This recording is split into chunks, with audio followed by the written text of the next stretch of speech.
it's Lexie and welcome back to our channel XOXO Sabella, and today I'm going to be giving my testimony.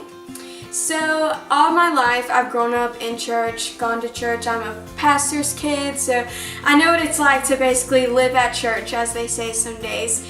And so I grew up knowing about the gospel, knowing about Jesus and everything that he's done for me. So in 2010, I made a decision, what they would call getting saved, but really it wasn't in my heart to get saved, it was just in my head. I knew that accepting Christ is something that I have to do, and I wanted to, but I didn't fully understand what I was committing to.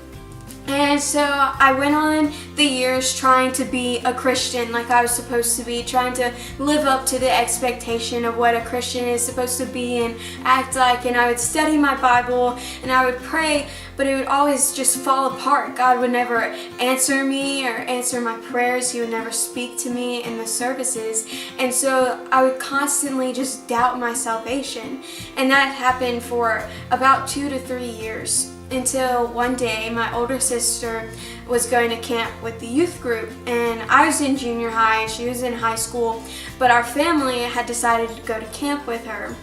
And so I was at the high school camp and I wasn't even supposed to be there, and we went to a service and Josh McDowell was preaching, and he had shared his testimony that night. But it was nothing about his testimony that caught me. It was what he said in the invitation. And he said, if you think you're saved, then you're probably not saved. And that really hit home for me, because for the past 2 to 3 years, I've just been constantly doubting my salvation and going back to that one prayer that I said. And I thought to myself, well, I said the prayer, I should be saved, right? I felt a peace after the prayer, I should be saved. But that's not good enough. And so I knew in my heart of hearts that night that I was not saved and that I needed to accept Christ. And he went on with the invitation to say the sinner's prayer and everything. And he said, if you prayed that prayer with me, stand up. And I didn't pray the prayer at that time, but I knew that I should have. And I was not going to stand up because, one, I was at a high school camp and I was a junior higher. I was not supposed to be there. There was no way I was going to stand up in front of all those people. And two, I thought, what would people think about me? I was supposed to have been a Christian. I was supposed to have accepted Christ already. And so everyone from church would just judge me. I just reluctantly sat in my seat. And we went on with the service to sing a song at the end. And the whole time God was just tugging at my heart, and my heart was so heavy, and I knew that I needed to accept Christ. I couldn't think about anything else except for the fact that I needed Jesus.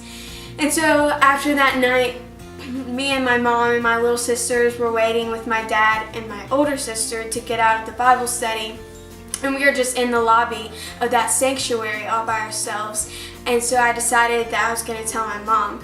And I told her everything that I was feeling, and she helped me through it, and she helped for me to pray the prayer. And that night I accepted Christ for real.